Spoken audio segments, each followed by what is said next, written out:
It was all action from the moment the bell rang, and these two didn't give each other a second to rest. Ricky Steamboat fighting to avenge a career-jeopardizing attack months earlier by not only defeating Savage in the ring, but also ending his reign as Intercontinental Champion.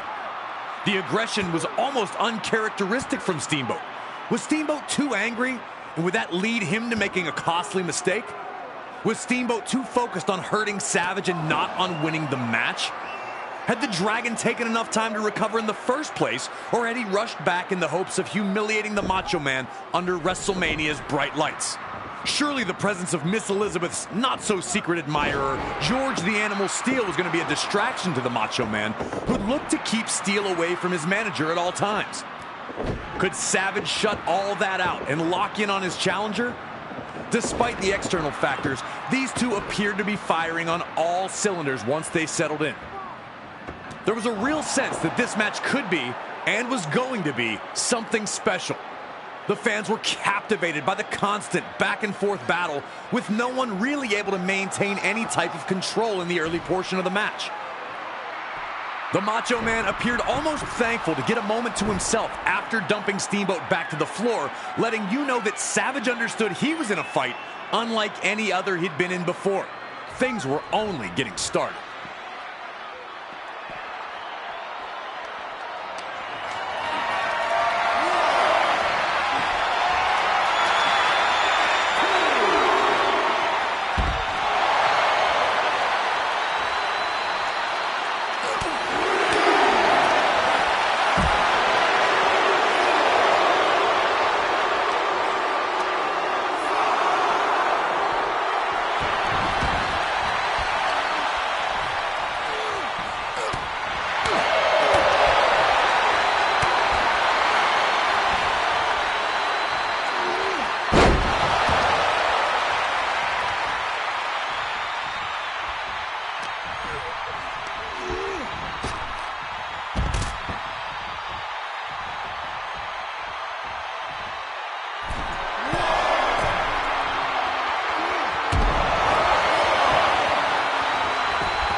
The Macho Man was trying everything, and that included fighting dirty, but Steamboat continued to have an answer at every turn. Steamboat's counter wrestling had smothered Savage's offense, and the building frustration was obvious on the face of the Macho Man. In a match this closely contested, one small mistake can be a game changer, and Savage's frustration led to him making a big one, charging at Steamboat only to be backdropped to the floor. Steamboat finally had a huge opportunity to pour on the pressure and put Savage away.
Once the referee went down, there was a real sense of panic.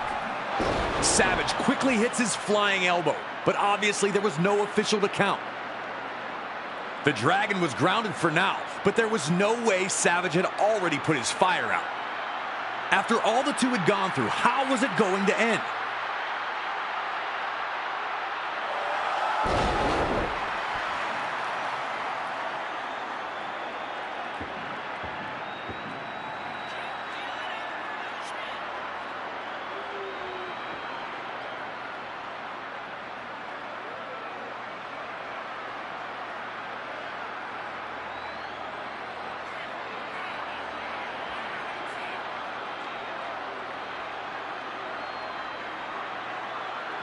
Looking to take advantage of the situation, the Macho Man looked to use the ring bell on the fallen Dragon, only to be intercepted by George the Animal Steel. Macho Man, choosing to retaliate against Steel instead of getting back to Steamboat, ultimately ends up being the decision that costs him. A then-record Intercontinental Championship reign comes to a bitter end for Savage, who wasn't thrilled about the manner in which he lost.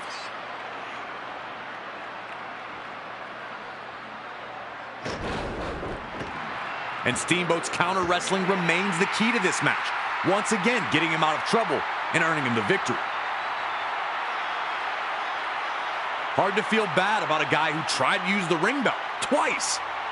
This match, over 35 years later, is still a certified classic. The athleticism is incredible. Continental Champion, Ricky the Dragon Steamboat.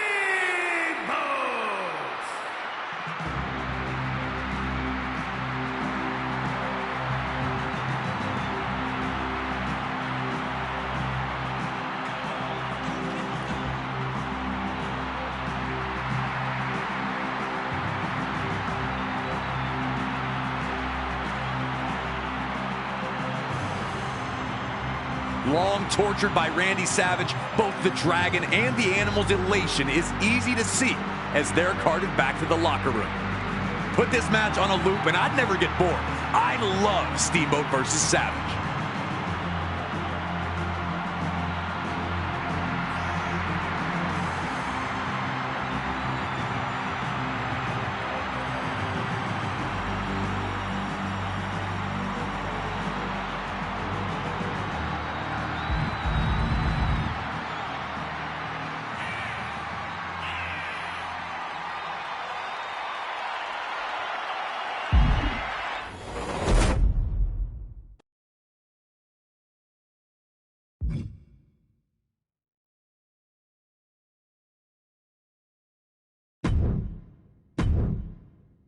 The clash between the Dragon and the Macho Man was a jaw-dropping battle between two of WWE's technical masters, an instant classic by all measures.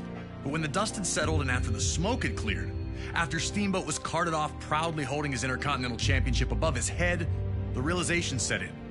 We still have Hulk Hogan against Andre the Giant. Featuring two of WWE's biggest stars at the time, this was the headliner that brought those 90,000 people together in the first place. Everybody has their best day at WrestleMania. That's the creme de la creme. WrestleMania main event, there's nothing else in this world like it. Hulk Hogan and Andre the Giant were great friends for years. Andre famously poured the bubbly all over Hogan when he captured the WWE Championship in January of 1984, and the two were nearly inseparable from then on. The two would be presented with trophies in separate weeks. Hogan was given one for reigning as champion for 3 years, while Andre received one for going 15 years without losing. For both ceremonies, Andre was not his usual self, first noting to Hogan that 3 years to be a champion, it's a long time, and ultimately walking out of his own trophy celebration when Hogan arrived to praise Andre's accomplishments. The world was on edge, waiting to see what comes next. Soon after, Andre would appear with Bobby the Brain Heenan. Wait, what's going on here? Hold on, man. What are you doing with him? Heenan had gotten to Andre, fanning the flames of resentment that burned inside. Did you ever once in your life offer him a championship match?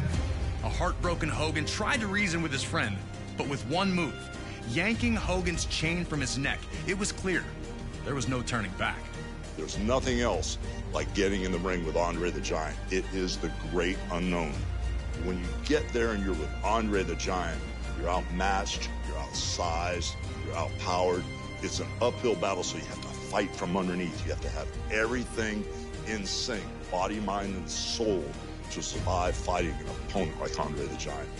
When I slammed Andre the Giant, I was surprised how the crowd reacted. 94,000 people lost their breath and gasped at the same time. It overwhelmed me in the ring. It's etched in stone. It's just overwhelming how many people every day approach me and talk about WrestleMania 3. Now it's up to you to do the impossible and defeat Andre the Giant at WrestleMania 3. It truly is the irresistible force meeting the immovable object.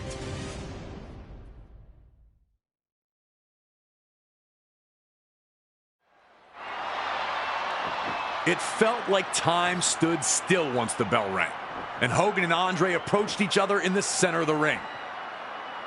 It was finally here. The reason all these people were in the arena.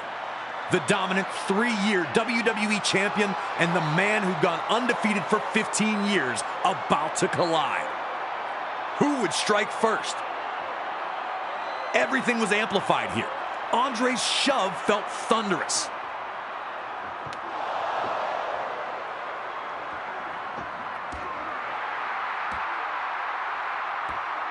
Then, everyone held their breath when Hogan tried and failed to body slam Andre, nearly losing the match in the process. Could Hogan slam Andre? Would he try it again? Did he hurt his back or his knees in that failed lift? Andre, thinking he'd won the match, would have to recompose and get back on the task of taking out the Hulkster.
Hogan had dealt with bigger opponents before, but really seemed to struggle with Andre's size and power advantage.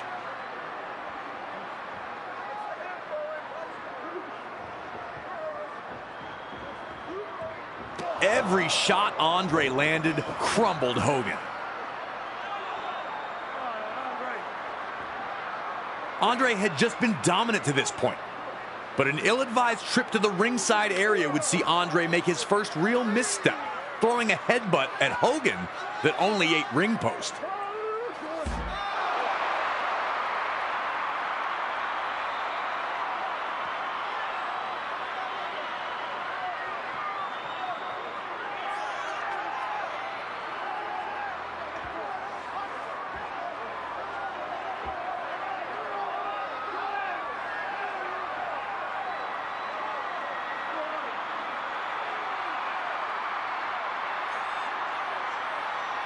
With little success in the match to this point, Hogan would look for a pile driver of all things. But Andre easily backdropped him to the floor. If Andre could shake off headbutting the ring post so quickly, what was it going to take to keep him down for a 3 count? Hulkamania was looking to be in deep, deep trouble.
That moment where Hogan finally takes Andre down with the clothesline, and seeing Andre timber to the mat, that's when it seemed like Hogan winning was a real possibility again. But he had to act right now or Andre would recover. Bobby Heenan screaming at Andre while he's down let you know the brain knew it too.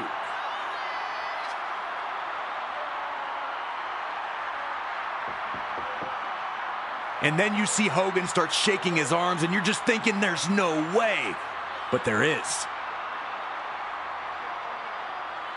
And then it happens. Hulk Hogan lifts Andre the Giant up and body slams him. Nobody thought he could do it. One of the most magical moments in WWE history. Hogan was in full control of this match.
And WrestleMania 3 ends with real American blasting, a Hulk Hogan pose down, and Andre the Giant and Bobby Heenan stunned in their failure. One of the most important matches not only in WrestleMania history, but WWE history itself. Up next, we jump ahead to WrestleMania 5 in Atlantic City, New Jersey. Those with tickets didn't know it as they entered the venue that evening, but they were about to witness one of WrestleMania's biggest upsets take place right in front of their eyes. The Ultimate Warrior captured the WWE Intercontinental Championship at the inaugural SummerSlam in 1988 by blitzing the Honky Tonk Man, ending his record reign in a little over 30 seconds. Since then, he seemed unstoppable, a lock to become WWE Champion one day. Two people who were not impressed were ravishing Rick Rude and his manager Bobby the Brain Heenan. The 1987 Slammy Award winner for Best Body felt that Warrior was nothing special, both in-ring and even in terms of physique. This led to Rude challenging Warrior to a super pose down at the 1989 Royal Rumble, where the winner would be decided by the WWE Universe's approval. Pretty quickly, it was clear that the Ultimate Warrior was going to be crowned the people's choice, and Rude was livid. It launched a vicious attack, bringing the competition to an abrupt end. That would lead to the signing of the contract for the two to compete in the Intercontinental Championship match at WrestleMania 5, and the world felt that Warrior would destroy his brash challenger. But Heenan and Rude were more than prepared for the champion. Heenan was desperate to have WWE Gold in his vaunted Heenan family ranks, and he knew that the Ravishing One was the right man for the job. They told anyone who'd listened that Rude was going to beat the Ultimate Warrior at WrestleMania, and now the time had come. Had they backed Warrior into a corner, or were they about to realize they'd bitten off far more than they could chew? That's a question only you can answer.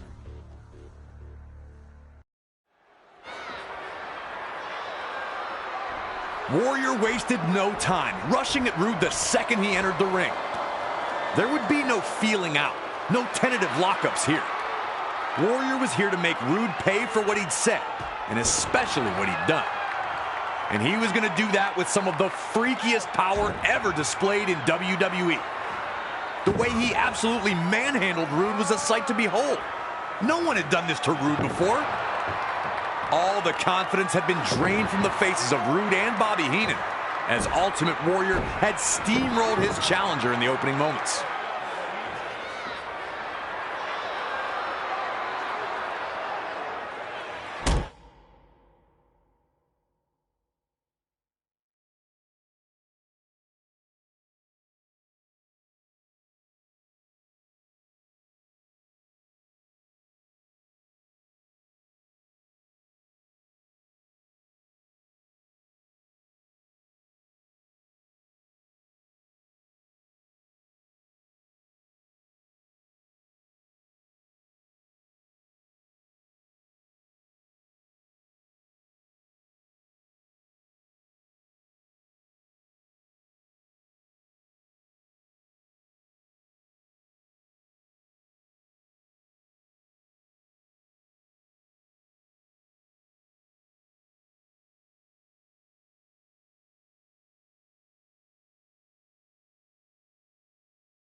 Struggled to this point, but his luck was going to change in an instant.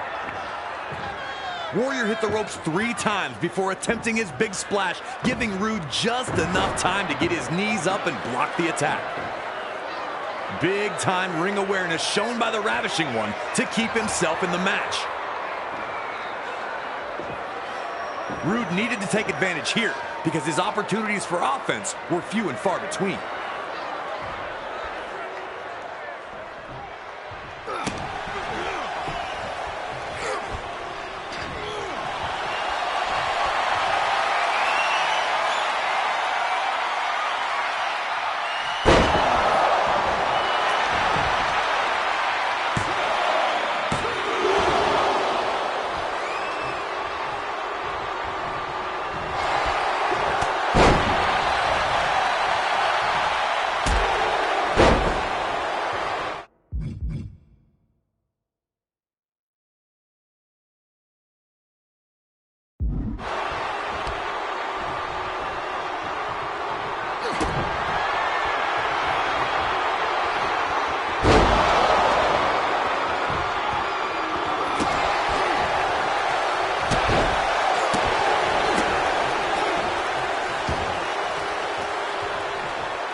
Rude looked to put Warrior away with the Rude Awakening.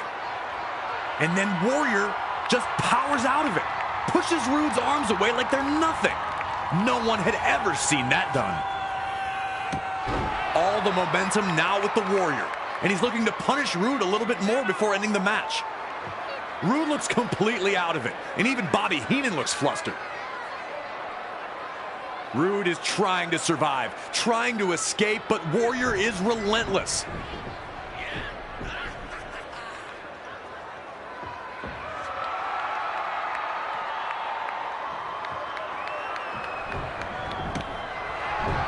Warrior's throwing Rude all over the place when it happens. One last act of desperation from Bobby Heenan turns this match on its head. He trips Warrior and hangs onto his boots for dear life. Warrior can't kick out. Just like that, Heenan and Rude have stolen the Intercontinental Championship from the Ultimate Warrior in front of a completely stunned crowd. Rude smartly took his new championship and headed for the locker room. But Bobby Heenan, on the other hand, would not be so lucky, further incurring the wrath of an angry Ultimate Warrior.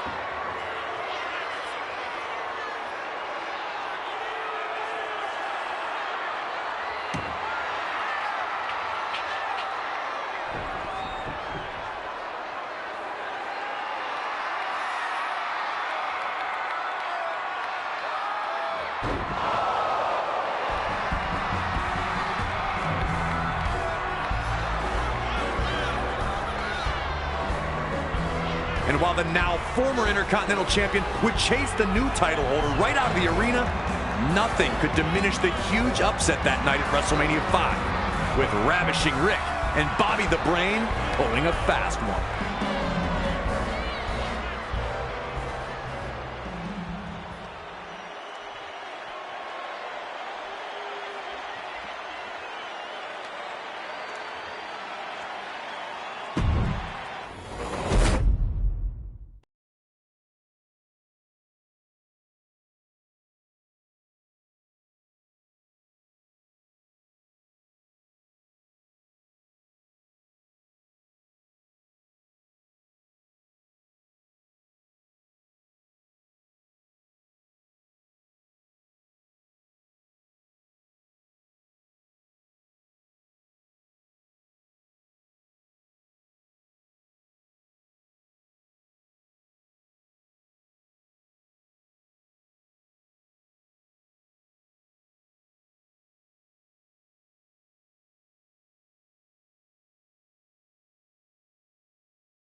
Hogan came into this match incensed, and the Macho Man looked to use that to his advantage early.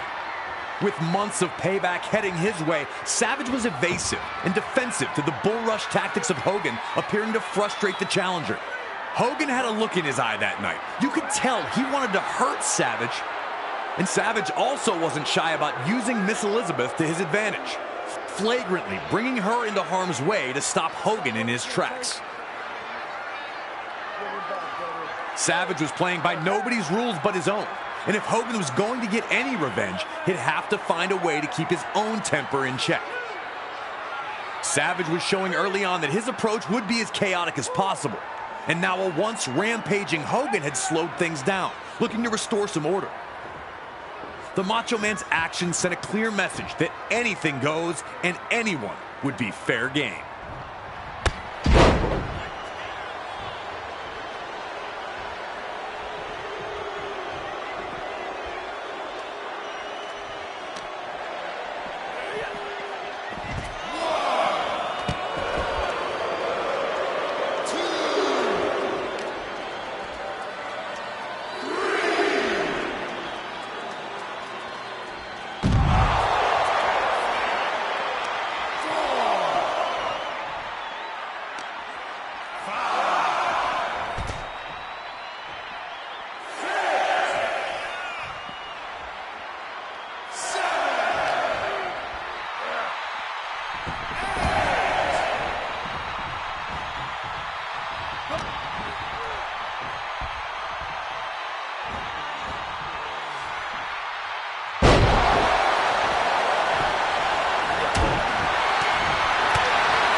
Savage had, for the moment, managed to turn the tide with a well-placed boot.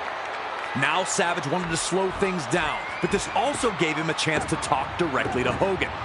To remind Hogan of what he'd done to him at the main event. To rub in Hogan's face the fact that the Macho Man is the WWE Champion. That he knows Hogan is jealous of him and always has been. To look over at Miss Elizabeth and taunt her because Savage doesn't for 1 second believe that she's neutral at all. The Macho Man was getting some energy back while slowly sucking the life out of Hogan. Could the cheers of the Hulkamaniacs get him back to his feet?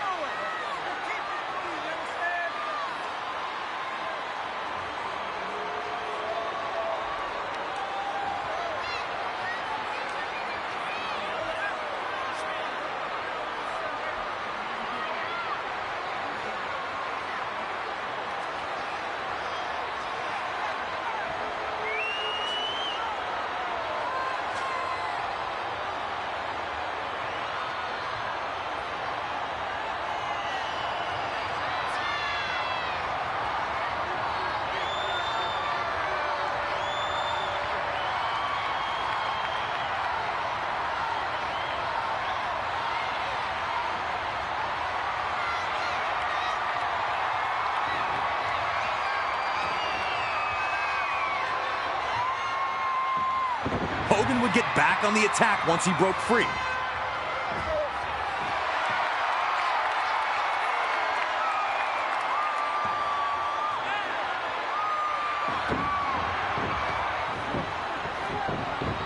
Why not go for the leg drop? Hogan's flash of offense is extinguished as quickly as it started, and Randy Savage seemed to have Hogan on the brink of exhaustion in their mega power collision.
In one of the more surprising moments of this match, Miss Elizabeth proves herself true to her word, stopping Hogan from running Savage into the ring post, maintaining her neutral status. The Macho Man would take advantage of Hogan's reluctance. Once again, Savage showed no regard for the safety of Liz.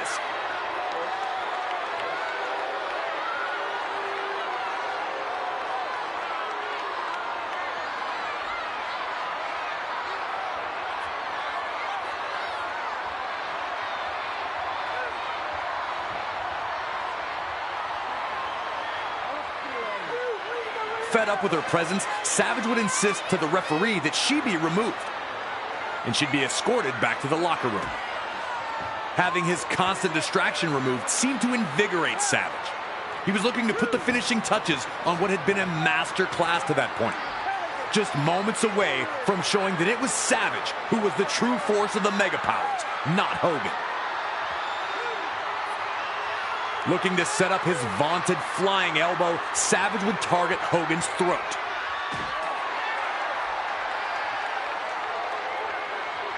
Hulkamaniacs knew to never lose hope, but it wasn't looking good for Hogan here.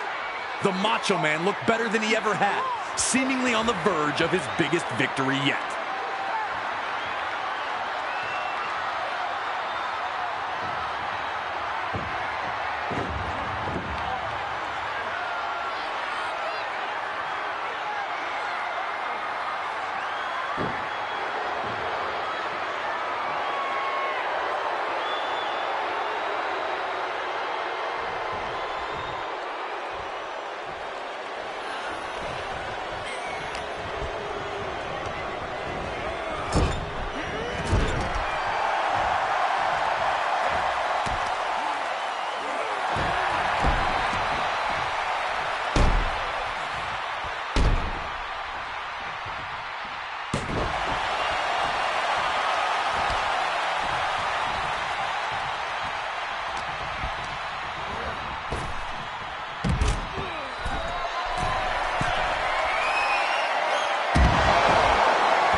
The sports entertainment world could only brace for impact as Savage and Hogan battled, and when it was over, a common WrestleMania sight was seen.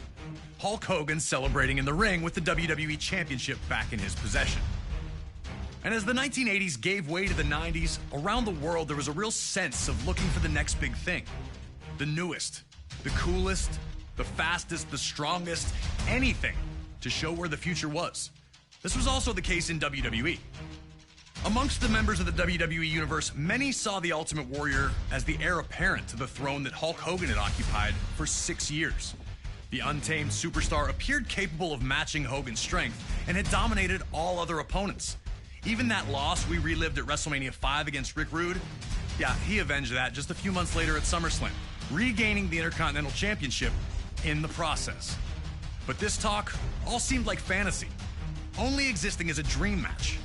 Hogan and Warrior weren't enemies, and for either of them to turn against the other would run against the strict codes of honor to which both men claimed to adhere. All of that changed in the 1990 Royal Rumble match. It was brief, but for a moment the only two men in the ring were, you guessed it, Hulk Hogan and the Ultimate Warrior. The crowd went nuts, and these two stared at each other for a minute before circling up. Two running tackles led nowhere, and then a double clothesline floored both men, ending things before they could really get started between the two. That small taste, though, was all the world of sports entertainment needed to know that they wanted more. Even more interesting, it would be Hulk Hogan who would challenge the Ultimate Warrior to a contest at WrestleMania 6. Ultimate Warrior, me and my Hulkamaniacs put the championship on the line. Hogan openly stated that he needed to know which power was truly the strongest in WWE, his or that of the Warrior. Adding to the stakes was the stipulation that both the WWE and Intercontinental Championships would be up for grabs, leaving the winner with supreme claim to lead WWE into the next decade. All right, now it's your turn to try and shock all the little Hulkamaniacs out there and try to beat Hogan at WrestleMania 6. Can you harness the power of the Ultimate Warrior? There's only one way to find out.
I'm pretty sure the last thing anyone expected from Hogan versus Warrior was a crisscross, but this is WWE, and anything can happen. Ultimate Warrior rising to his feet immediately after being body slammed was such an iconic moment. But it was absolutely crazy to see them do a second crisscross. And when Warrior returned the body slam to Hogan, it hurt the Hulkster. He didn't pop up the way Warrior had. Just the difference in reactions between the body slams, you could sense that change was in the air. Seeing Hogan struggle like this wasn't something the WWE Universe was used to. After the clothesline sent him crashing to the floor, Hogan appeared to hurt his knee, the last thing he needed. Ultimate Warrior was here to prove that his hype was real. Warrior was going to run right through Hogan at this pace.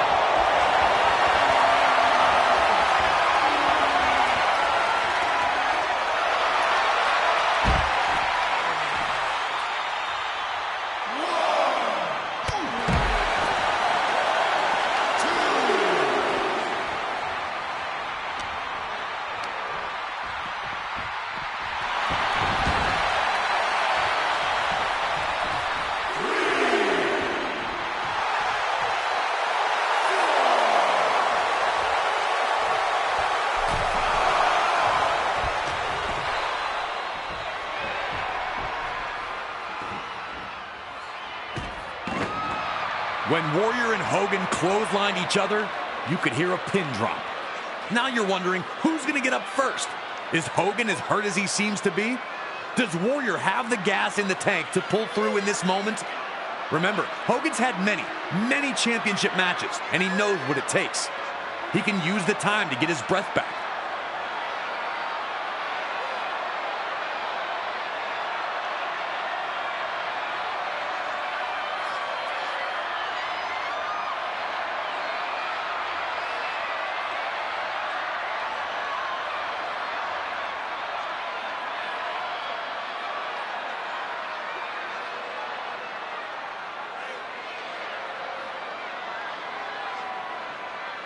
And then Warrior sits up, and half of the arena goes crazy while the other half lets out a defeated groan. Ultimate Warrior looking every bit the dominant superstar, getting to his feet while Hogan stays down. The Hulkster was running out of magic. Could he find one more iconic comeback?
Hogan had been out-muscled by opponents before, but they were usually 7 feet tall or 400-plus pounds.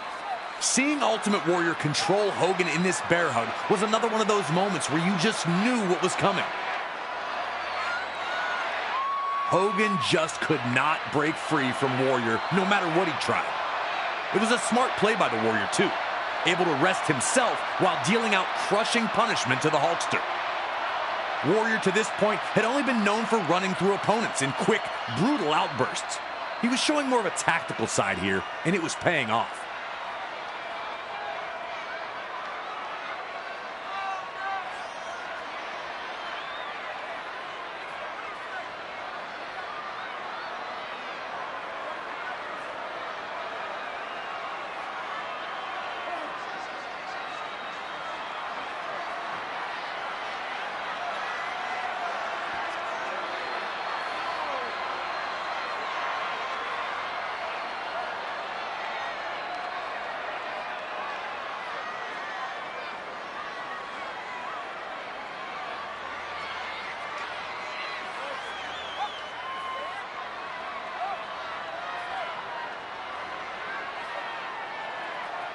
Ultimate Warrior was showing that the moment wasn't too big for him. He wasn't trying to rush anything. With two of WWE's most popular superstars competing, the WWE Universe was divided.